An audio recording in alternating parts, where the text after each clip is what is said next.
Unaware his wife secretly owned the company his mother and mistress worked for, husband slapped her across the face in front of them. What she did next left them all in tears. He didn't just lose his temper. He slapped his wife across the face in the middle of a busy office hallway, with his mother on one side, his secret mistress on the other, and a line of stunned employees watching every second. That afternoon, Emma Turner stood under the cold office lights, her cheek burning red, her heart trying to understand how the man she once trusted had become a stranger. Mark Turner, her husband, glared at her like she was beneath him. Behind him, his mother Linda smirked with cruel approval, and his co-worker, Sarah, hid a small, satisfied smile on her painted lips. "You don't speak to me like that. Not here," Mark hissed, in the very building he thought gave him power. What he didn't know was this: the company logo on the glass doors, the paychecks in his pocket, the job his mother bragged about, even the office access his mistress flaunted, all of it quietly traced back to one name: Emma's. Long before the slap, while they laughed at her behind her back and called her nothing, Emma had been working late nights in a small home office, signing documents he never bothered to read, answering calls he never asked about, and building something under a name he never thought to question. He believed she was just another employee's wife. He believed he was safe humiliating her in front of the people who thought they outranked her. He believed she would walk away in shame. He had no idea she was about to walk back in with the truth. Dear viewers, thank you for being here. If you watch without subscribing, it's like letting Emma's story be buried under their lies. When you click that button, you stand with every quiet soul who was underestimated. Please subscribe now and tell me in the comments where you're watching from. The glow of the computer screen lit up Emma Turner's face like a quiet spotlight, but the tension in her eyes said everything. This was no ordinary late-night work session. Her fingers moved quickly across thick folders labeled Keller Holdings, subsidiary approvals, flipping page after page with a careful, practiced rhythm. Anyone else would slow down, get tired, lose focus. But Emma, 29 years old, carried a mind sharpened by responsibility and a heart trained to endure pressure. Only one lamp illuminated her home office. No luxury on display, no obvious signs of the wealth she controlled, just a clean desk, a modest bookshelf, and a single-frame picture beside her keyboard. In that picture stood a tall man with soft eyes and a hand resting proudly on a younger Emma's shoulder.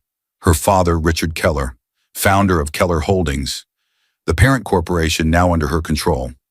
He had passed away 5 years earlier, leaving her everything he built: majority shares, final voting rights, and a sealed letter that named her not just as his heir, but as his chosen successor. Instead of stepping into the spotlight as the heiress of a multi-billion-dollar empire, she chose something else. She chose the shadows. On paper, in the subsidiary where her husband Mark worked, Emma was just a strategic consultant whose name barely appeared outside internal emails and legal documents. Only the board and a handful of senior executives knew that the quiet consultant behind the scenes was actually the majority owner of Keller Holdings and, through it, of more than a dozen subsidiaries, including Mark's company. She never wanted Mark to marry her because of family money. She wanted love. She wanted truth. She wanted someone who would choose her without knowing the size of her inheritance. That was why she lived in a modest house instead of the penthouse she could easily afford. That was why she used her consulting fees, not her inheritance, to pay the mortgage. That was why she never told anyone that the distant investors everyone talked about weren't distant at all. They were her. Her father had prepared her for that decision long before he passed. A memory cut through the silence like a beam of light. Emma, at 15, sitting beside him in this very room, watching him close a deal over speakerphone. The call ended, and he leaned back, studying her with a thoughtful smile. "If you ever lead people," he said softly, "lead from the shadows first. See how they act when they think you're no one." Back then she didn't understand. But after Richard Keller's sudden heart attack, those words became her guide. Staying anonymous wasn't fear. It was protection. It was clarity. It was freedom. And yet, as she sat tonight reviewing automated HR notifications forwarded to her confidential email, part of the oversight rights that came with her voting power, She felt a sudden shift in her chest, like the air had tightened. Her email pinged. She clicked it without looking away from the documents. New hires approved. Subsidiary, Brightline Solutions position. Office assistant, Linda Carson position. Administrative assistant, pending, Sarah Blake, interview scheduled. Emma froze. The sound of her heartbeat filled the room. Linda Carson, her husband Mark's mother, 61 years old, sharp tongue, sharper judgments. A woman who had once looked Emma directly in the eye and said, "My son could have done better." A slow, cold exhale left Emma's body as another memory rose. Standing in Mark's childhood home, nervous but hopeful, Emma had offered Linda a small gift. Flowers her father used to grow. Linda never even touched them. She just glanced at the simple bouquet and said, "A girl with no real accomplishments should not aim so high." That moment had stung, but Emma had smiled politely. She had always believed people reveal themselves without force. Now Linda Carson, who for years acted as though Emma was beneath her, was stepping into a company controlled, silently and completely, by the daughter she underestimated. Why now? Was Linda looking for money? A new start after retirement? Or had Mark suggested it? Emma leaned back slowly, eyes narrowing, letting the logic settle. Keller Holdings was structured to hide the parent company's owner behind layers of legal entities. To the public, each subsidiary looked independent. Even most managers were told that Brightline Solutions belonged to a foreign investment group. Mark repeated that phrase often when he bragged about his employer. He had no idea that the foreign investment group was a trust created by his wife's father. What had once been a shield now created a strange twist of fate. Linda, the woman who doubted Emma's worth, was about to clock in under Emma's ownership, without knowing it. Emma whispered to herself, "Does Mark even know?" She doubted it. Mark never paid attention to corporate structure, only office gossip and performance bonuses. When she tried to talk about her consulting work, he waved it off as side paperwork. Still, something about this timing felt wrong, very wrong. She clicked back to the HR dashboard and pulled up the internal approval trail. Linda's application had moved unusually fast, flagged, fast-tracked, and signed off by a mid-level manager who rarely acted that quickly. Almost as if someone inside had pushed, someone who had no idea who Emma really was. Her jaw tightened. As she scrolled, another notification popped up at the top of her screen. Interview confirmed. Administrative assistant candidate, Sarah Blake interviewer, Mark Turner department, executive support. A name she had never heard before. But Mark had mentioned a new friend from work last week, a woman who was ambitious and a fast learner. A faint unease crawled up Emma's spine. She whispered, barely audible, "Why does this feel connected?" Her cursor hovered over Sarah's digital file. Little did she know. The sound hit her first, Mark slamming the front door before the sun had even risen. It wasn't the usual heavy close of someone in a hurry. It was sharp, impatient, edged with frustration. Emma Turner flinched at the noise, her body reacting before her mind caught up.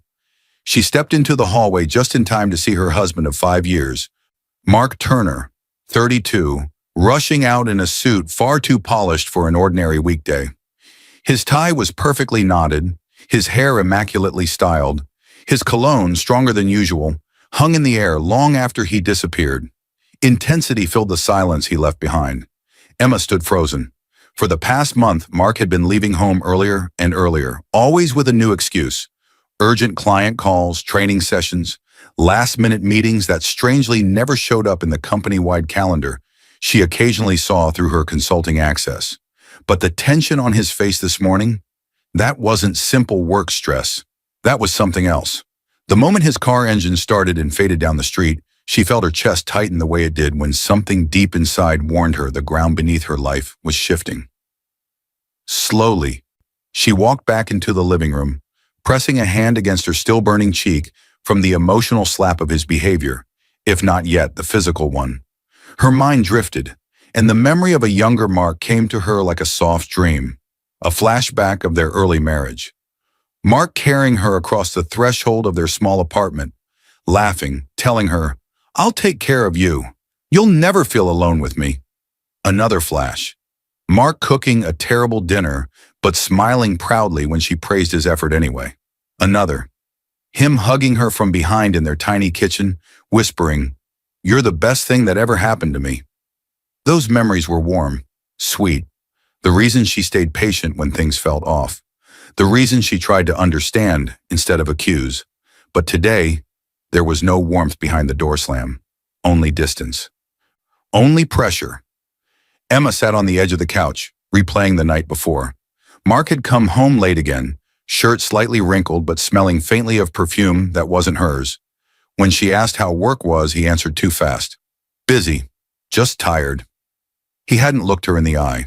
Her rational mind had tried to step in. Maybe a client dinner, maybe a crowded elevator, maybe a colleague leaning in too close.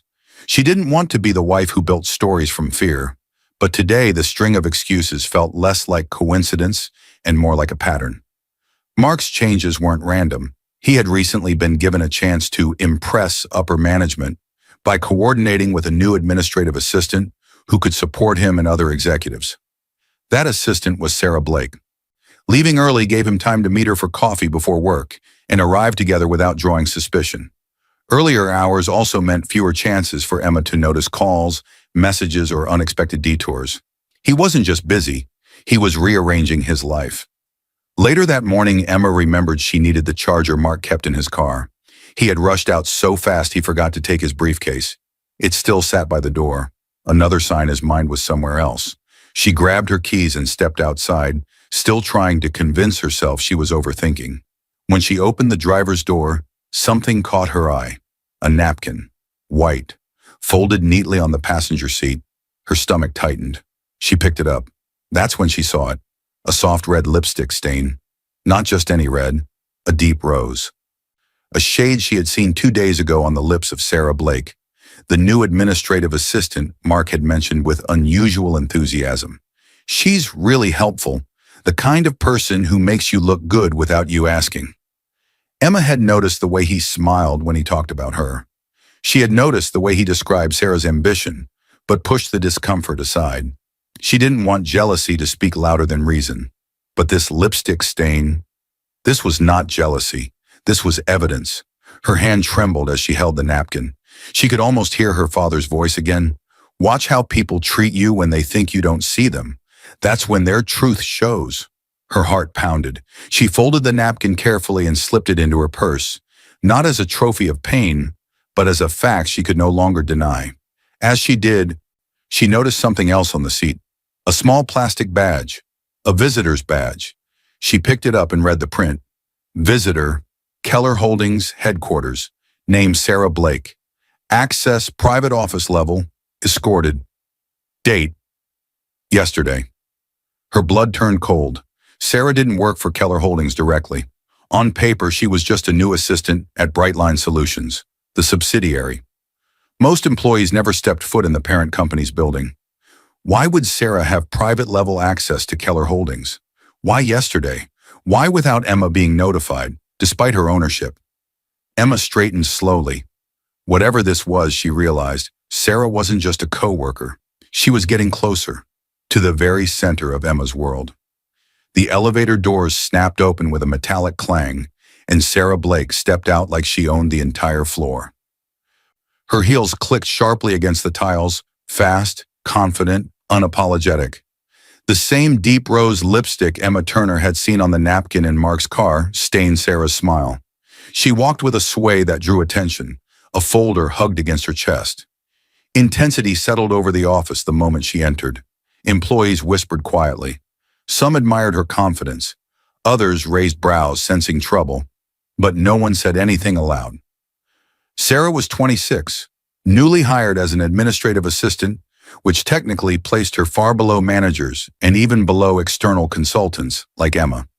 But Sarah acted as though she was being auditioned for something bigger. Her eyes scanned the open office floor, searching for someone, searching for Mark. When she spotted him across the room, tall, 32, in a tailored suit he never used to wear so often, her whole expression brightened. She walked faster, too fast, too familiar. Emma noticed everything from the far end of the hallway. Today wasn't a social visit. It was her scheduled site review day. Once a month, under the cover of her consultant role, Emma visited Brightline to quietly check culture, performance, and any red flags. Mark believed she simply liked to see where he worked. Management knew better. They saw her as the quiet representative of the investors. Now, hidden behind that role, she watched as Sarah approached Mark, brushing her hair behind her ear, drawing attention to her lips and neck.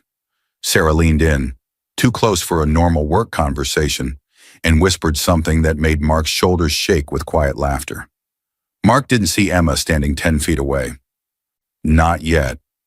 Emma's heart tightened, but she forced herself not to look away. She needed clarity, not just emotion.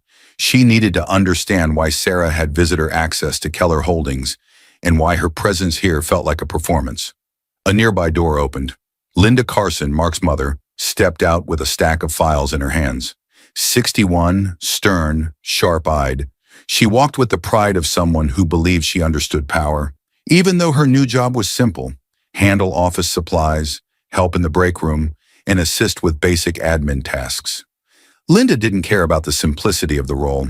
She cared about being in the building, about being close to her son, about watching Emma. Linda saw Emma in the hallway and froze for a split second. Then her expression hardened. She raised her chin a fraction, as if acknowledging someone beneath her. "Emma," she said with a stiff nod. No warmth, no respect. Emma returned a gentle smile. "Good morning, Linda. Settling in okay?" Linda ignored the question and kept walking, as though Emma had interrupted something more important.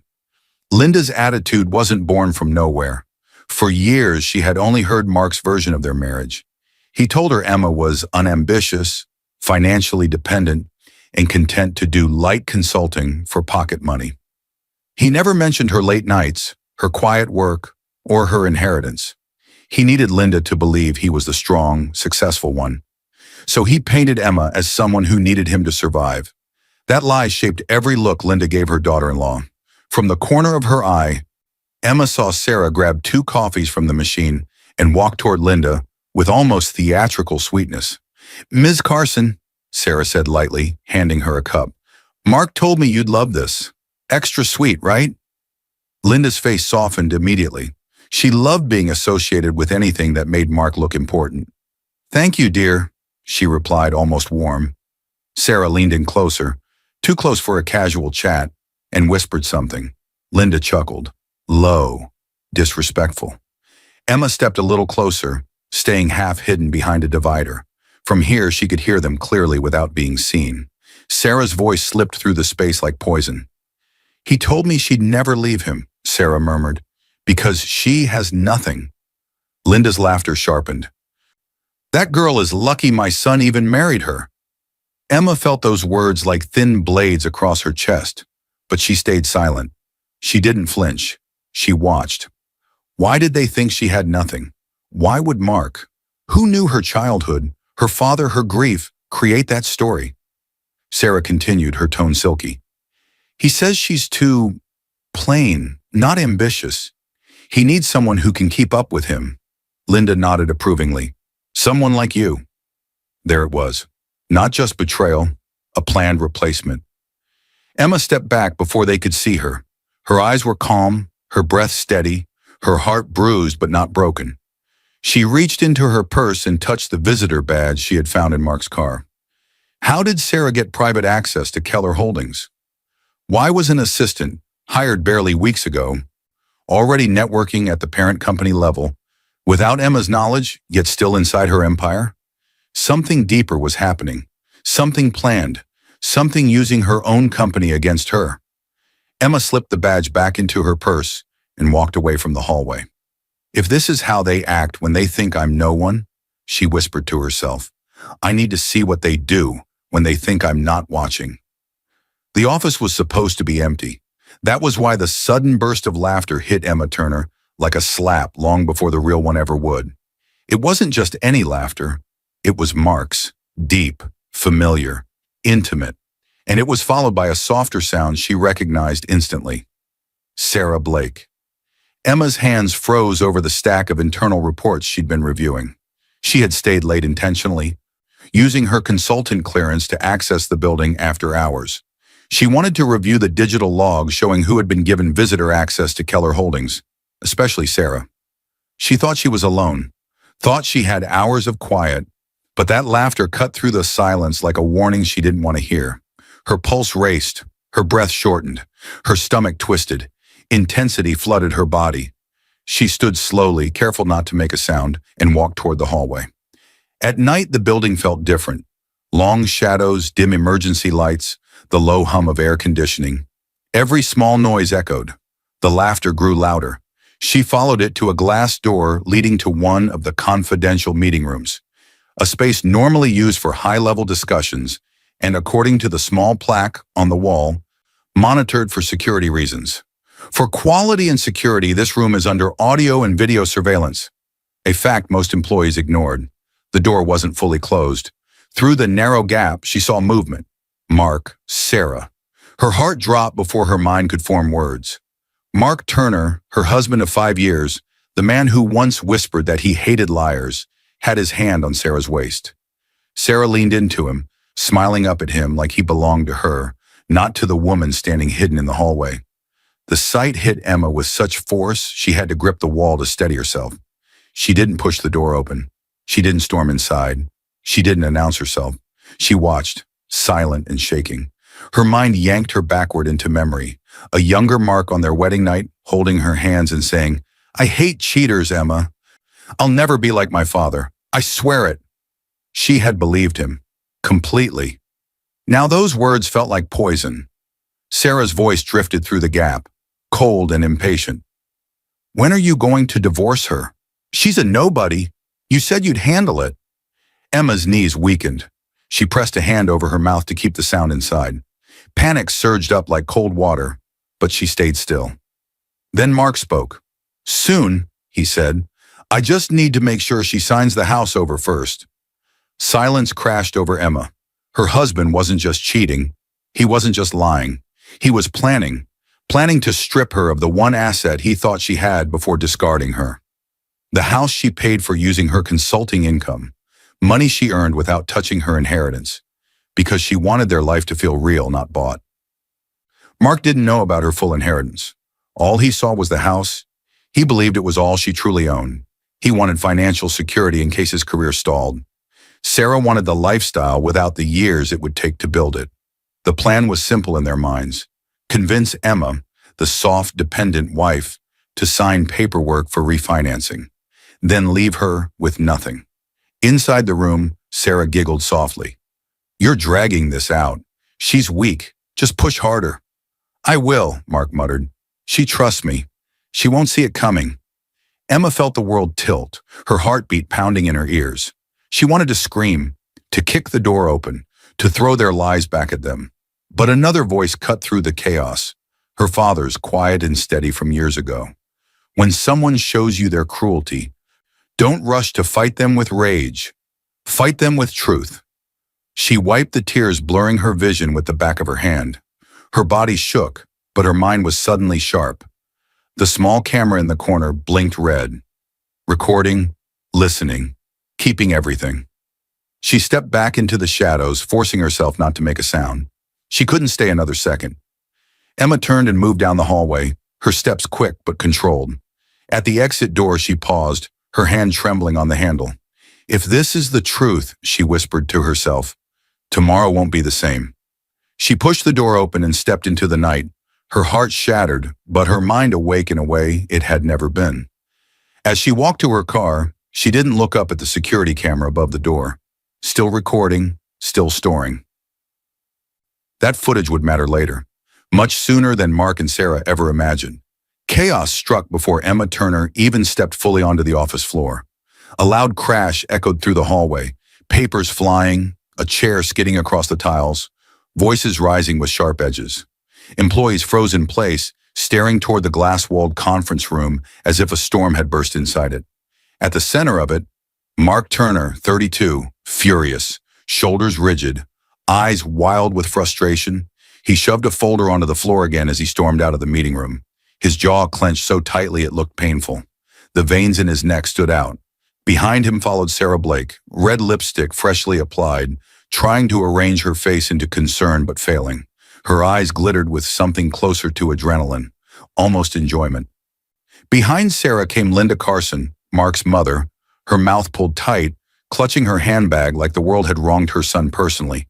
The air around them felt dangerous. Employees stood still. Some whispered. Others stepped back instinctively, putting distance between themselves and Mark's rage. Emma stepped out of the elevator at the worst possible moment.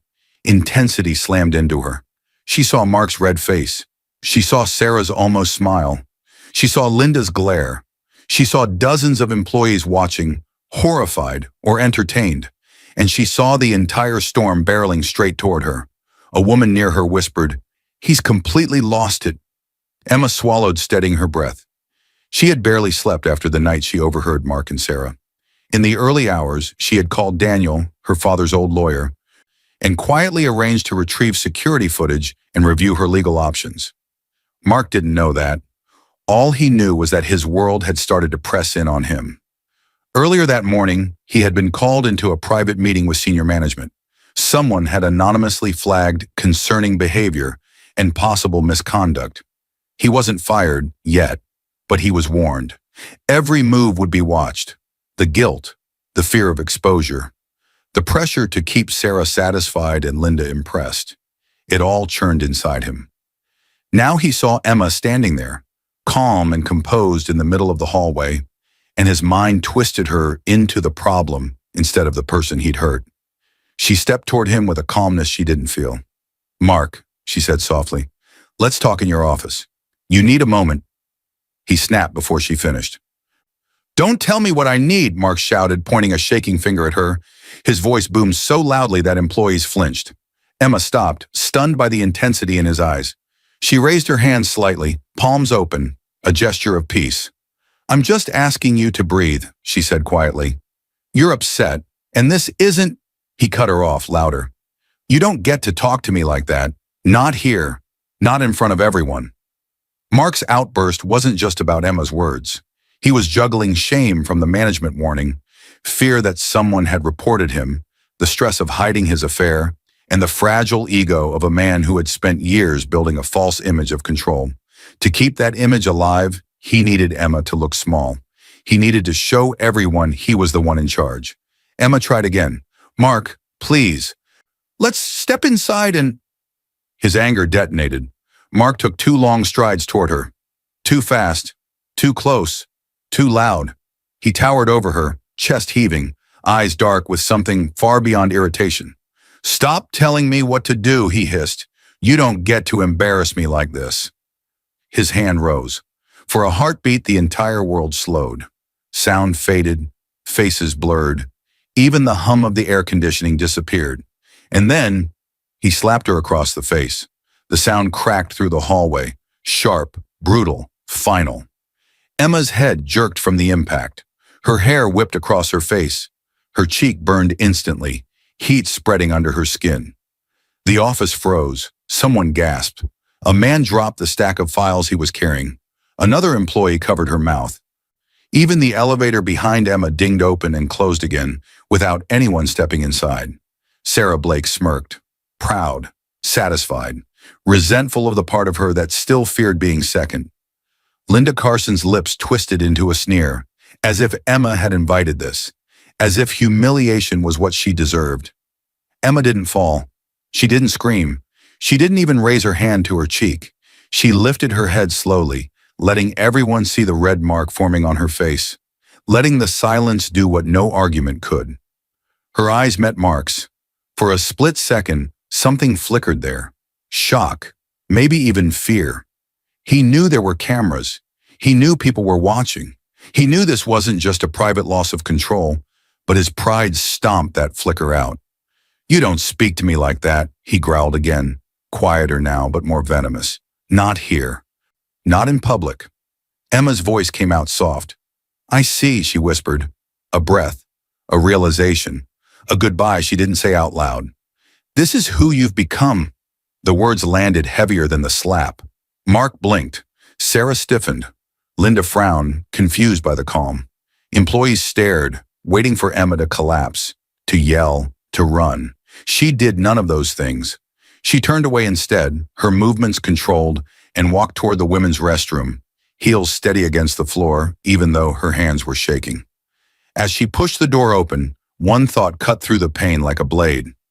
If he can do this in public, with witnesses, what else was he willing to do when no one was looking? Emma Turner burst through the bathroom door with the force of someone trying not to collapse. The heavy door slammed behind her, the sound echoing sharply against the tiled walls. She stumbled forward and gripped the sink, her breath shaking, her heart pounding so hard it felt like it might tear through her chest. Her cheek was still burning from Mark's slap, hot, red, pulsing. Her reflection stared back at her, wide eyes, trembling lips, the face of a woman caught between breaking and waking up. Intensity filled the room. She pushed herself into the far stall, locked it quickly, and pressed her back against the cold metal door. Her breath hitched. A small sob escaped before she could stop it. Not loud, not dramatic, just raw, broken sound.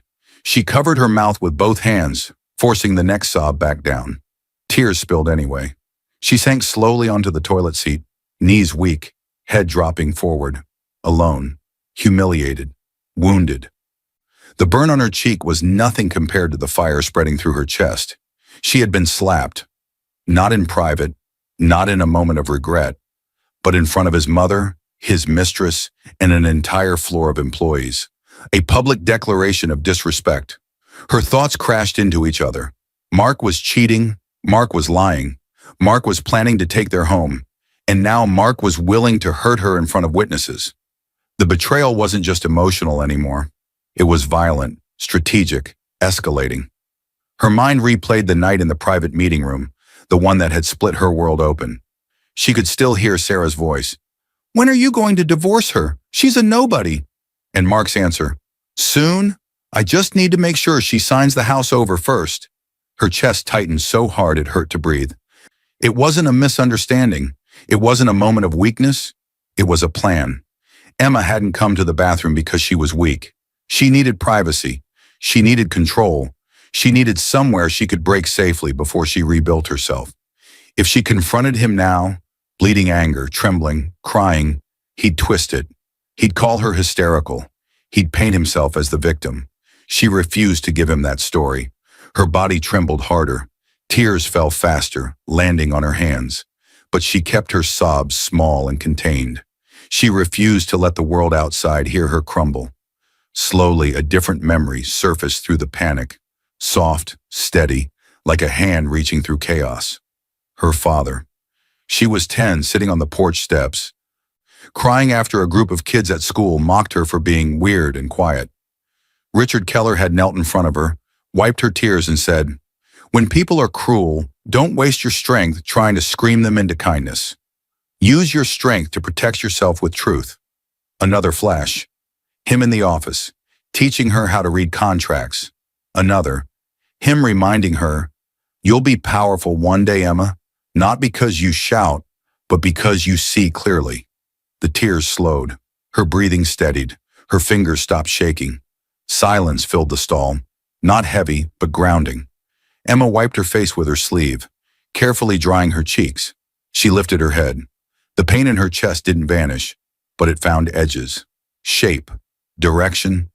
She placed her palm gently against her burning cheek, studying the sting. Not just as hurt, but as evidence.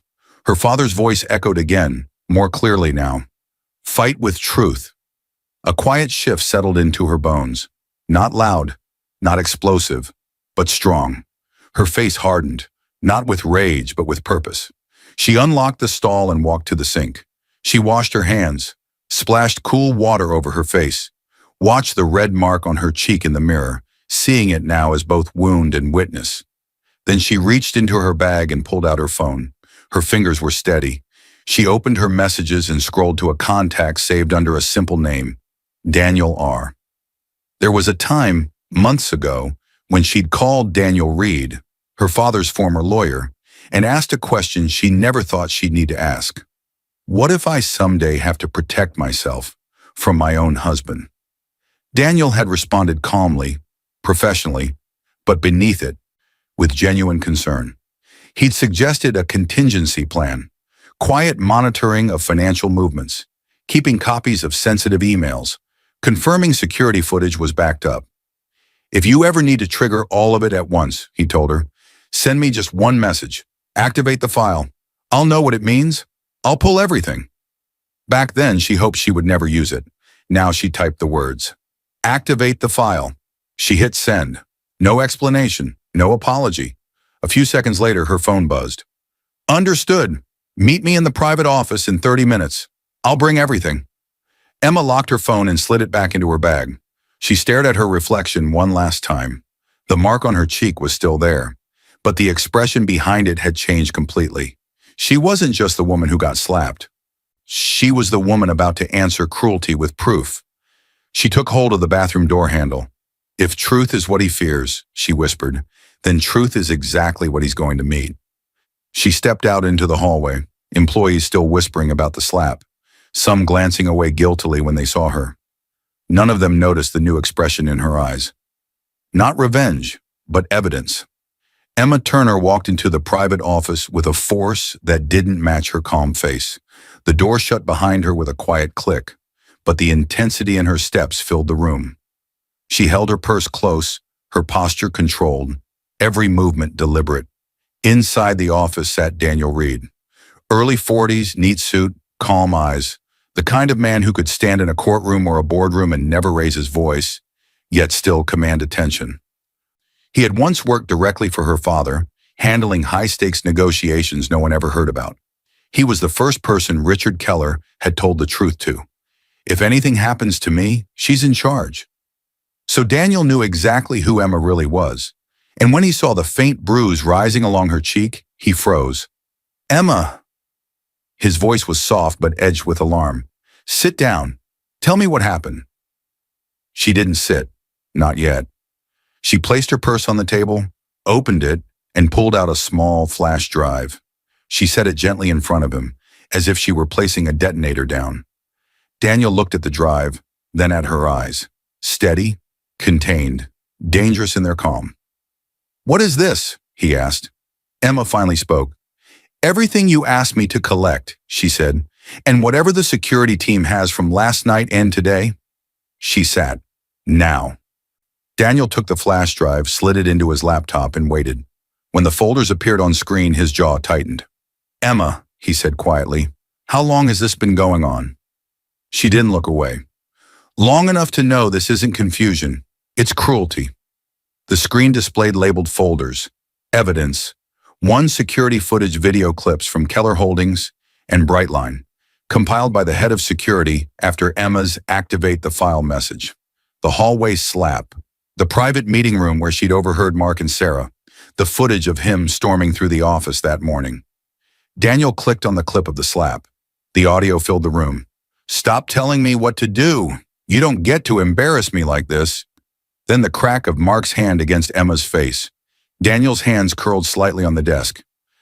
That's assault, he said, in front of witnesses and on company property. Emma stayed silent. He clicked to the next clip, the private meeting room from the night before. Sarah's voice. When are you going to divorce her? She's a nobody.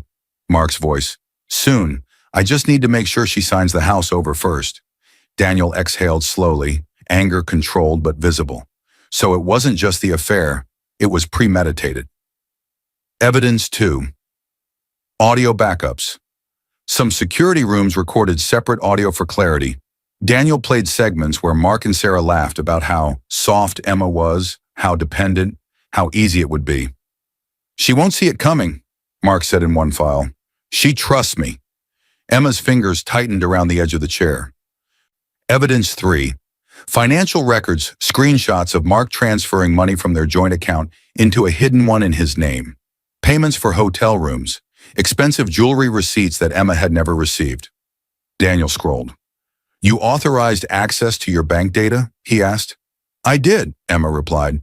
When I first suspected something was wrong, I told the bank I wanted alerts on joint account irregularities. They flagged his transfers. I forwarded them to you. He nodded. You did everything right. Evidence. 4 HR and internal reports complaints about Sarah's behavior, belittling coworkers, manipulating schedules, making suggestive comments about her relationship with Mark, notes about Linda bullying younger staff, mocking them, spreading gossip about the consultant wife who lives off her husband.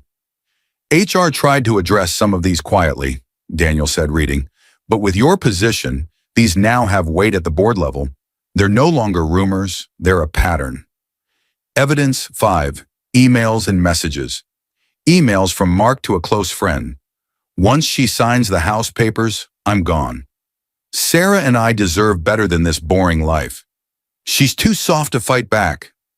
Daniel closed the laptop slowly, the room filled with heavy silence, the kind that comes just before something irreversible. He looked at her fully now.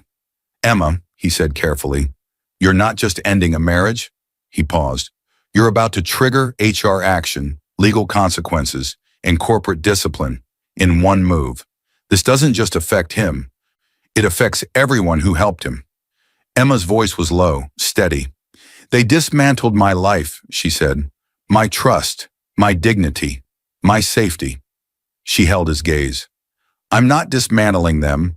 I'm telling the truth. Daniel studied her for a moment, then nodded with respect.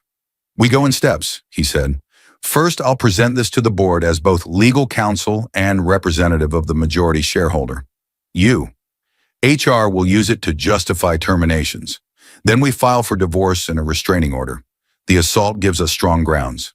He slid a set of documents toward her. These begin that process. Once you sign, it's official. Emma reached for the pen. Before she touched it, her phone buzzed. A message from a number she knew belonged to the head of security.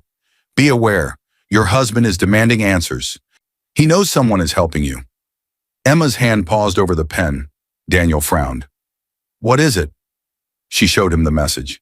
He knows, she said softly, and he's not going to sit quietly. Daniel's jaw tightened. Then we move up the timeline. He placed the pen firmly in her hand. Sign, Emma, he said. Let the truth start working. She pressed the pen to the paper. The boardroom door slammed open so hard it bounced off the stopper. Mark Turner stormed in like a man ready for war. Everyone seated around the long, polished table jumped. Papers rustled. A glass of water rattled. Even the overhead lights seemed too bright under the heat of his anger. He scanned the room, chest heaving. Sarah Blake sat near the end of the table, legs crossed, trying to look concerned, though her eyes glittered with curiosity. Hungry for drama she didn't fully understand. Linda Carson sat stiffly in a chair along the wall, clutching her handbag, convinced this meeting was about punishing Emma for making Mark look bad. Mark slammed his palm onto the table. Where is she? He snarled. Where's Emma? And why am I being dragged into a meeting I didn't call? Before anyone could respond, the opposite door opened.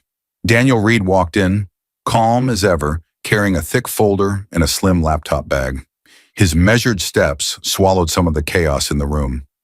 Mark stared at him with disgust. Why is her lawyer here? This is a company issue. Daniel took a seat near the head of the table. This is both a company issue and a legal one, he said, which is why I'm here, as counsel for Keller Holdings and for its majority shareholder. Linda frowned. Shareholder? Over my son? Daniel looked at her evenly. Over all of you. The air tightened. Then the board members entered.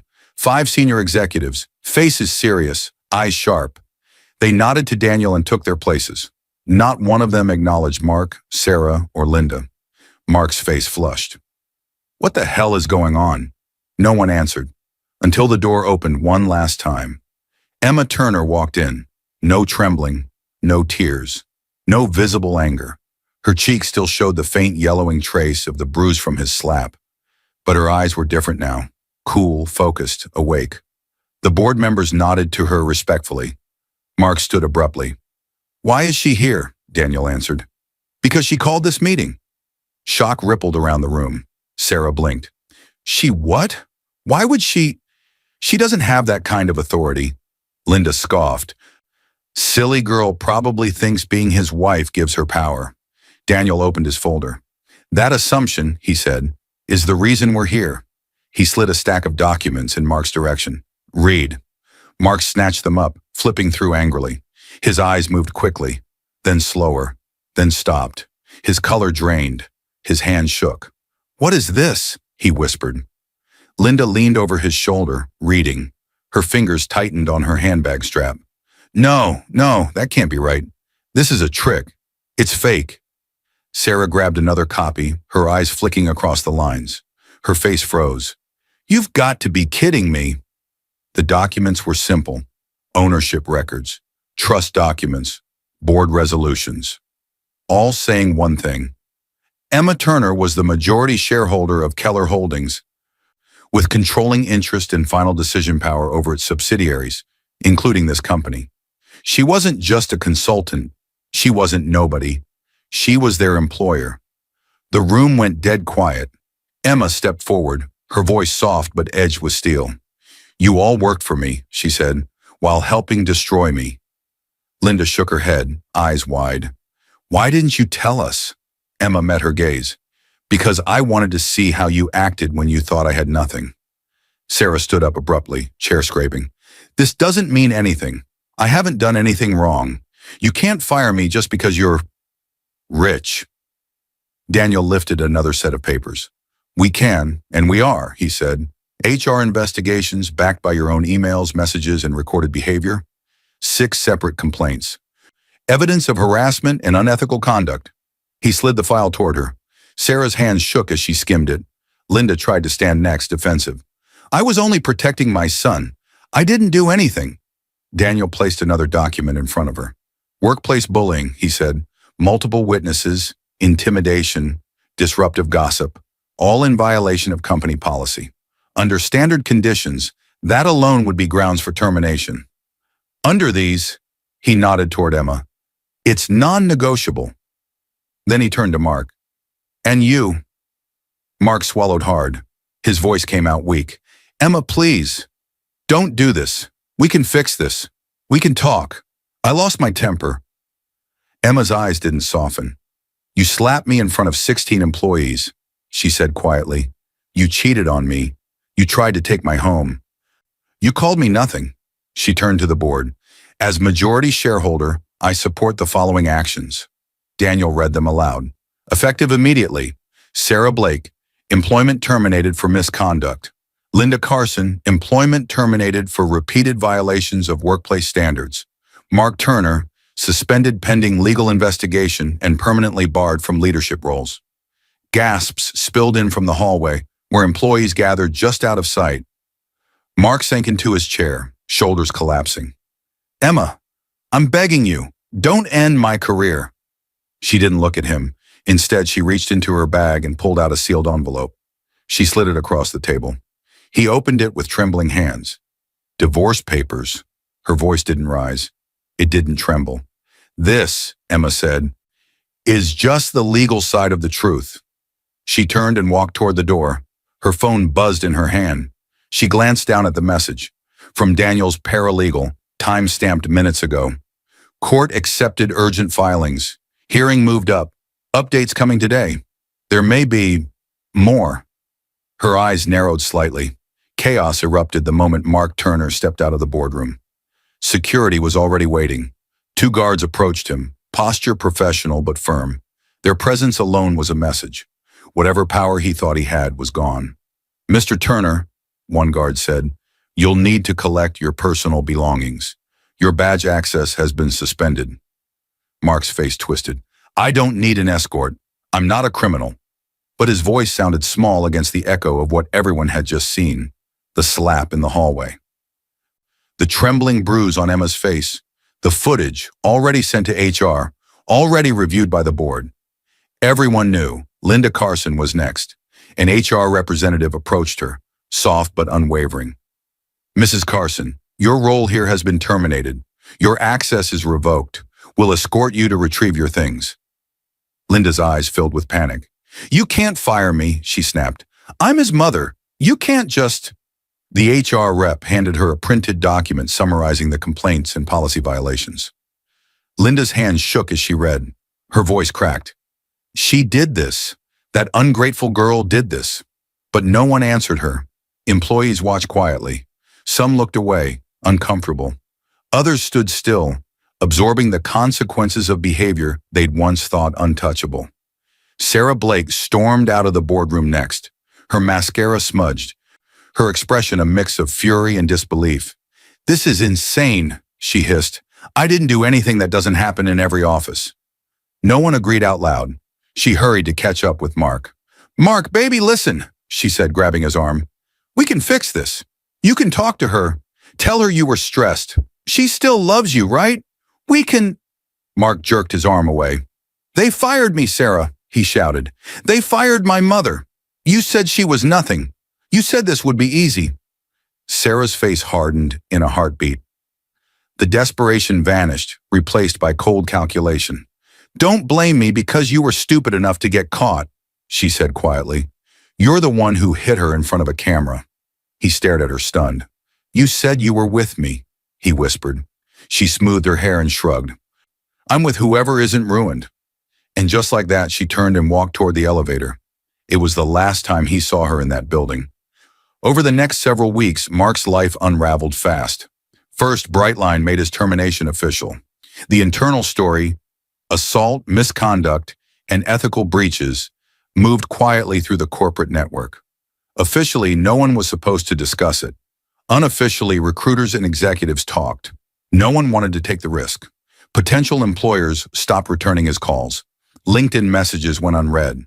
HR departments flagged his name in red. His hidden account, the one he'd been quietly filling with money from the joint account, was discovered and cataloged in the divorce filings. Legal fees began to pile up. His mother, who had once praised him as the successful son, now called only to cry or to blame him. "You lost us everything," she said more than once. Sarah didn't answer his messages. He saw her in a photo weeks later, tagged at a rooftop event beside a senior executive from another firm. She looked fine. Better than fine. Life moved on without him. Sleep deserted him. His reflection grew hollow. Dark circles, unshaven jaw, eyes that flinched at every sound. He began to understand what Emma had meant when she said he'd chosen to break himself when he chose to break her. One evening, unable to bear the silence of his temporary apartment, he found himself standing in front of the house he'd once tried to steal. Emma's house. The porch light was on. The garden she'd tended in small, quiet moments looked peaceful. He stood there for a long time before he knocked. When the door opened, Emma didn't look surprised. She had expected something like this sooner or later. She didn't speak first. "Emma," Mark's voice cracked. Please talk to me." She said nothing. He took a shaky step closer. "I'm begging you. I'm nothing without you." Her eyes softened, not with love, but with grief for the man he used to be. "You proved that," she said, "when you built your whole identity on using me." He flinched. "I was stupid," he said. "I was angry. I was trying to feel important. Sarah, she made me feel like I mattered. I don't even know who I am now." Emma held his gaze. "Mark," she said quietly, "you had every chance to choose who you wanted to be. You chose this." He reached out, hands shaking, as if to touch her arm. She stepped back. "Please," he whispered, "I'll apologize publicly. I'll tell them it was a mistake. No," she said, her voice soft but final. "You weren't confused. You were cruel. You planned to break me. You don't get to ask me to save you from the consequences." His knees wobbled. A tear slipped down his face. "Don't leave me like this." Emma took a slow breath and gently closed the door. Through the narrowing gap, she said only 2 words. "Get a lawyer." The door clicked shut. Silence. Her phone vibrated in her pocket. A message from Daniel. "Hearing moved up to tomorrow. He's unstable. Be careful at work." She looked at the closed door. The moment Emma Turner stepped into the company atrium the next morning, she felt it. Intensity. Security guards stood near the front desk, not tense but alert. Employees clustered in small groups, whispering urgently. Notifications pinged across phones as a new internal announcement went live. On the large screens in the lobby, the company's blue and white template framed a statement from Keller Holdings. Leadership Conduct Review, Outcome Summary, termination of former manager Mark Turner for misconduct and assault on employee, termination of employees, Linda Carson and Sarah Blake for policy violations and workplace harassment, commitment to a safer, more respectful environment under direct oversight of majority shareholder Emma Turner. The world inside the building didn't just shift, it reset. On a bench in the middle of the atrium sat Linda Carson. Her back was hunched, her hair slightly disheveled, her eyes swollen from tears. She clutched her handbag as if squeezing it could squeeze the outcome back into shape. "No," she sobbed. "No, this can't be happening. My son was supposed to be in charge. He said he'd take care of us. He promised." Two employees hovered nearby, torn between sympathy and the memory of years of her biting remarks. They didn't know what to say. Not far from her, leaning against a column, stood Sarah Blake. She was reading an email on her phone, lips pressed into a thin line. Effective immediately, breach of conduct. Prohibited from entering company property. Humiliation burned in her cheeks. She glanced around for someone, anyone who might look at her with pity. But people turned away. A few whispered. One smirked. Justice was thick in the air, uncomfortable but undeniable. "This wasn't supposed to happen," she muttered. "He said she was nobody." An employee passing by, someone Sarah had once dismissed as irrelevant, replied quietly without stopping. "She was never nobody. You just didn't see her." Sarah's jaw clenched. She said nothing. Then the atrium doors opened again. Mark Turner stumbled inside. His shirt wrinkled, hair unkempt, eyes bloodshot. He held his phone in one trembling hand. The blue glow of an email reflected in his expression. His face was crumpled, somewhere between shock and despair.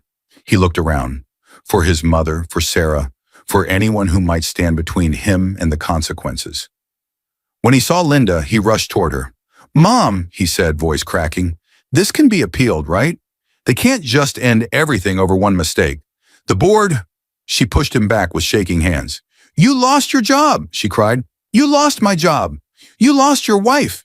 You lost the house. Everything you touched, you ruined." He stared at her, stunned, as if he'd expected her to be his shield. She turned away, sobbing into her hands. He staggered over to Sarah next. "Sarah, please," he said. Tell them it wasn't all my fault. We both—" She pulled her arm out of his reach sharply. "Don't touch me," she said, voice low and cold. "I'm not tying myself to a man with nothing left." He blinked at her. "Nothing left?" She tucked her phone into her bag. "No job, no reputation, no access. What exactly do you think you still are?" She walked out of the atrium without another glance. Mark watched her go. The strength left his legs. He dropped his phone. It clattered on the polished floor. He sank to his knees, hands covering his face as sobs tore out of him. Raw, ugly, impossible to control. Employees didn't move. Some watched. Some turned away. Some remembered times he'd laughed at them or spoken down to them and felt the strange mix of discomfort and justice. Linda cried on her bench. Sarah disappeared into a new life. Mark shattered. And then the atrium quieted because everyone felt her presence before they fully saw her. Emma Turner walked in, not with swagger, not with arrogance, with calm. Her hair fell smoothly over her shoulders. Her suit was simple but clean. Her steps were measured. There was no need for raised voices or dramatic gestures. Power didn't roar around her. It settled. Employees parted instinctively, creating a path. Some nodded to her with new respect. Others lowered their eyes, ashamed they once believed the story that she was nothing. She passed Linda first. The older woman reached out weakly. "Emma, please, help my son. He has nothing left." Emma stopped. Her voice was gentle but unyielding. "I tried to help him for years," she said. "He didn't want help. He wanted control." Linda's tears flowed harder.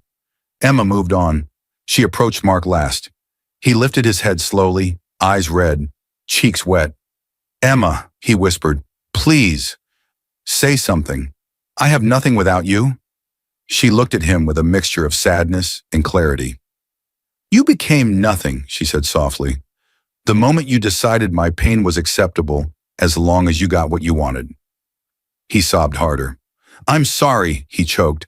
"I'm so sorry. I don't know who I am now." Emma held his gaze a moment longer. "That's something you'll have to learn without me," she replied. She stepped back.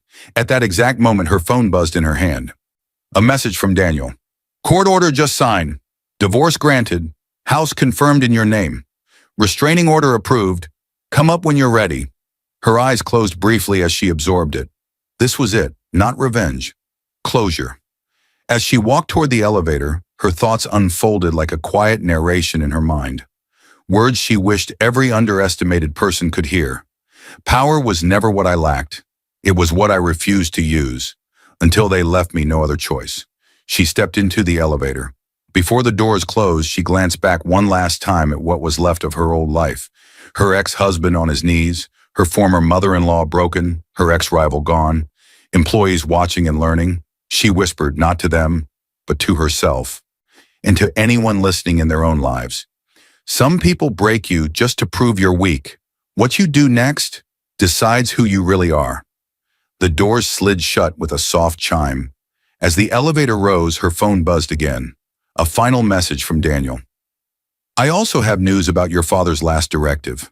It changes more than just your marriage. Emma looked at the screen, a small, surprised breath leaving her chest. Whatever lay ahead upstairs wasn't about Mark, Linda, or Sarah. It was about who she would choose to become next. And somewhere, without needing cameras or witnesses, tears fell for the right reason at last. Not from being broken, but from finally being free.